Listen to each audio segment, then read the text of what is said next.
Comment une femme libre, admirée par des millions de Français, peut-elle se retrouver enfermée dans un mariage sans barreaux? La question dérange parce qu'elle contredit tout ce que l'on croit savoir. Elle heurte l'image rassurante que la France se fait d'elle-même et surtout celle d'une femme dont la voix accompagne chaque week-end l'actualité du pays avec calme et précision. Pendant des années, Anne-Claire Coudray a été perçue comme la voix calme de la France. Le visage stable du JT 20h, celui qui ne tremble pas lorsque le monde vacille. À l'écran, tout est maîtrise, clarté, contrôle du direct. Rien ne déborde, rien ne trahit une faille, et c'est précisément là que commence le trouble. Car derrière cette stabilité presque irréprochable, une autre réalité a existé, loin des caméras. Une vie conjugale sans cris, sans coups, sans scènes spectaculaires. Une vie si discrète qu'elle en devenait invisible. Pas de porte claquée, pas de scandale, seulement un cadre de plus en plus étroit. C'est ce que certains appellent aujourd'hui un mariage sans barreaux. Une prison sans mur, sans verrou, où l'on circule librement en apparence, mais où chaque mouvement finit par s'ajuster à une norme implicite. Rien n'y est formellement interdit. Tout y est simplement attendu, compris, intégré. Anne-Claire Coudray n'en a presque jamais parlé. Elle n'a pas accusé, elle n'a pas raconté. Elle s'est tue. Longtemps. Trop longtemps peut. Être. Et dans cette histoire, un homme apparaît en arrière-plan. Discret. Raisonnable. Jamais exposé. Un homme que personne n'a jamais désigné comme un bourreau. Mais alors une question demeure, lourde et inconfortable. Et si les prisons les plus efficaces étaient celles que personne ne songe à nommer? La rencontre entre Anne-Claire Coudray et Nicolas Vix a lieu à un moment charnière. Elle est alors en pleine ascension, déjà reconnue pour sa rigueur et sa capacité à tenir l'antenne dans les situations les plus tendues. Lui évolue dans un univers tout autre, celui des affaires, loin des projecteurs, habitué aux décisions structurées, aux cadres stables, aux équilibres maîtrisés. Leur rapprochement se fait sans éclat, presque naturellement. Deux trajectoires solides qui se croisent, deux personnalités que tout semble opposer et pourtant compléter. Très vite, leur relation s'installe dans la durée. Les années passent, une vie commune se met en place. Une enfant naît. Aux yeux de l'extérieur, le tableau est celui d'une union moderne, discrète, parfaitement tenue à l'écart du tumulte médiatique. Il n'y a pas de mariage célébré sous les flashs, pas de récit officiel, pas de mise en scène.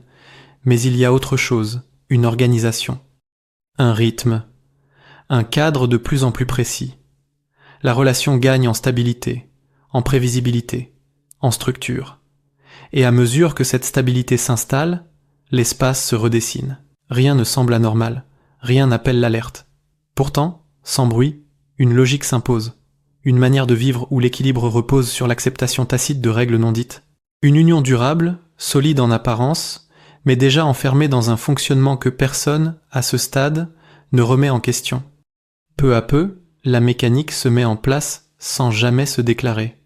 Il n'y a pas de rupture brutale, pas de moment précis où tout bascule, seulement une succession de gestes anodins, presque bienveillants, qui finissent par dessiner une frontière invisible. L'organisation devient une vertu, la prévoyance, une nécessité, le cadre, une preuve de sérieux. Tout est fait pour simplifier la vie, pour éviter la fatigue, pour protéger d'un quotidien jugé trop exigeant.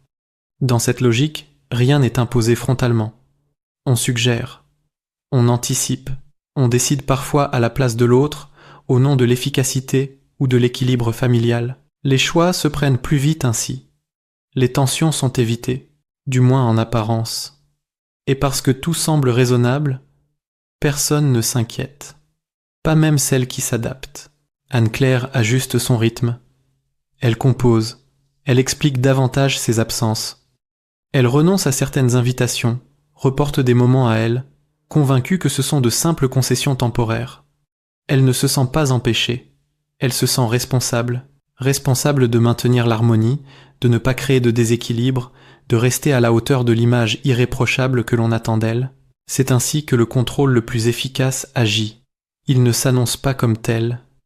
Il se fond dans le quotidien. Il se présente comme une aide, une rationalité, une évidence. Rien n'est interdit, mais tout finit par devoir être justifié. Et sans même s'en rendre compte, l'espace personnel se réduit, non par contrainte, mais par adaptation. Dans ce type de relation, la prison ne se construit pas avec des murs, mais avec des habitudes. Chaque compromis paraît insignifiant pris isolément, mais leur accumulation transforme la liberté en variable négociable. Et lorsqu'on ne sait plus très bien à quel moment on a cessé de choisir pour soi, il devient déjà difficile d'imaginer comment sortir de la cage. Avec le temps, cet ajustement permanent laisse des traces, pas visibles, pas spectaculaires, mais profondes. Anne-Claire ne disparaît pas, elle fonctionne, elle continue d'assurer, de réussir, de maîtriser chaque direct avec la même précision. Aux yeux du public, rien n'a changé. À l'intérieur, pourtant, quelque chose se déplace, lentement. Elle commence à s'effacer dans les marges, pas dans l'essentiel, jamais à l'antenne, mais dans ces zones que personne ne regarde vraiment. Les amitiés deviennent plus rares, les moments improvisés plus compliqués. Chaque décision personnelle appelle une explication, parfois même une justification intérieure. Non parce qu'on l'exige explicitement, mais parce qu'elle a intégré qu'il fallait rester cohérente avec le cadre. Ce phénomène porte un nom que beaucoup découvrent trop tard, l'effacement progressif. Il ne repose pas sur la peur, mais sur l'adaptation. On cesse de faire certaines choses, non parce qu'elles sont interdites, mais parce qu'elles dérangent l'équilibre. On anticipe les réactions, on ajuste ses envies. On finit par préférer la tranquillité à la liberté. Dans ce contexte, le pouvoir devient invisible. Il ne s'exerce pas par la force, mais par la norme. Celui qui définit ce qui est raisonnable, ce qui est excessif, ce qui est acceptable, finit par détenir l'essentiel. Non pas le contrôle des actes, mais celui du cadre dans lequel les actes sont pensés. Anne-Claire ne se rebelle pas, elle s'adapte. Et cette adaptation constante devient une seconde nature. C'est là que la cage se referme vraiment. Non pas parce qu'une porte se ferme, mais parce que l'idée même de l'ouvrir ne vient plus spontanément. La femme publique continue d'incarner l'assurance. La femme privée, elle, évolue dans un espace de plus en plus étroit, façonné par des attentes implicites et des équilibres qu'elle ne questionne plus. Le moment de bascule n'est pas une dispute. Ce n'est pas un scandale. C'est une prise de conscience froide, presque silencieuse, celle de comprendre que ce qu'elle vivait n'était pas un simple compromis de couple, mais une structure, une organisation où elle avait peu à peu cessé d'être le centre de ses propres choix. Et lorsque cette lucidité surgit, elle ne provoque ni colère ni panique. Elle provoque quelque chose de bien plus radical, le besoin de reprendre sa place.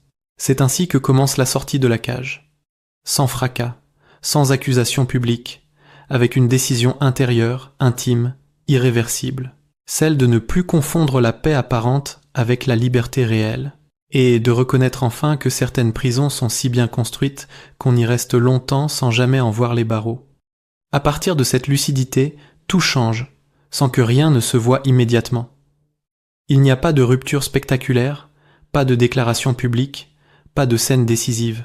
La transformation commence ailleurs, dans un espace que personne ne filme. Elle commence par une question simple, presque dérisoire, mais qui ne la quitte plus. À quel moment ai-je cessé de décider pour moi ? Pendant longtemps, Anne-Claire avait cru que cette sensation de retenue faisait partie du prix à payer. Le prix de la stabilité. Le prix d'une carrière exigeante. Le prix d'une vie familiale tenue à distance des regards. Elle avait confondu la discipline avec l'effacement, la loyauté avec le renoncement. Et comme beaucoup de femmes de sa génération, elle avait appris à tenir, à composer, à ne pas faire de vagues. Mais une fois que la structure apparaît pour ce qu'elle est, il devient impossible de faire semblant de ne plus la voir. Chaque geste du quotidien prend une autre couleur. Chaque compromis ancien se relie différemment. Ce qui semblait être de simples habitudes révèle soudain une logique. Une logique où l'équilibre n'était jamais négocié à parts égales. La sortie de la cage ne se fait pas contre quelqu'un, elle se fait pour soi.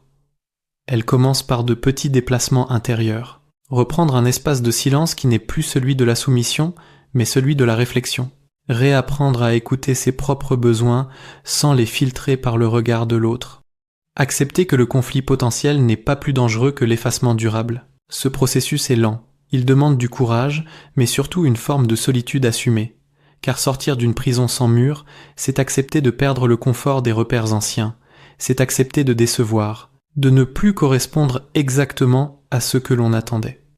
Anne-Claire ne cherche pas à dénoncer, elle cherche à se réapproprier. Sa parole, son rythme, son espace mental. Rien n'est réglé d'un coup. Les habitudes ont la vie dure. Les réflexes de justification reviennent parfois. Mais quelque chose est désormais différent.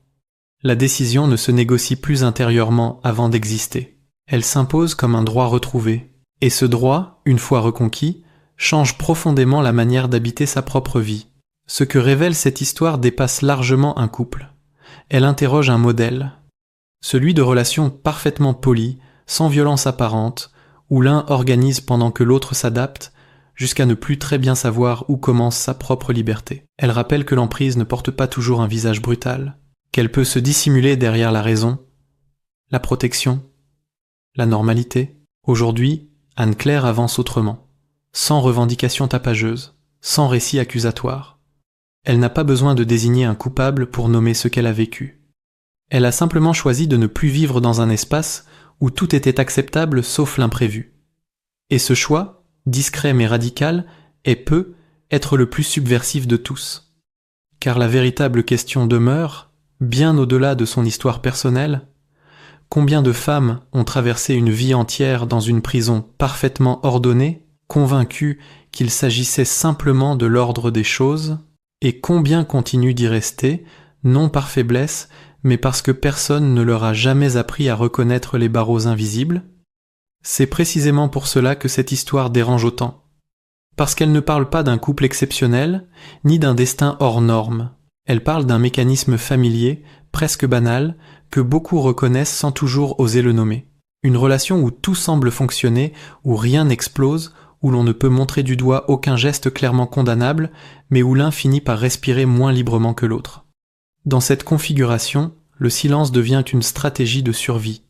On se tait pour protéger l'enfant.